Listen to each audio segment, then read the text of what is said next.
మెరుసుకుందే కోడెలాగల్లే యాప పుల్లల షేదు నమిలిందే రామ రామ రామ రామ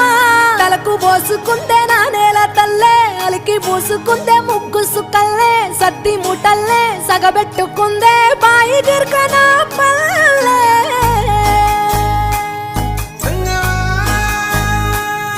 ఏ తెల్లని పాలధారలల్ల పల్లె తెల్లారుతుంటదిరా గుళ్ళోని గంటలు కాడెట్ల మెడలోన జంటగా మోగుతూ ఉంటాయిరా నాగలి భుజన పెట్టుకుంటే దోస్తులు చెయ్యేసినట్టేరా కొట్టు గోదా పక్కన ఉంటే కొండంత బలగం ఉన్నట్టురా చల్లగాలి మోసుకొచ్చెరా సేను సిలకల ముచ్చట్లు దారి పొడుగు సెట్ల కొమ్మలా రాలుతున్న పూల సప్పట్లు గట్టి మోపులు కాల్వ గట్టులు చెమట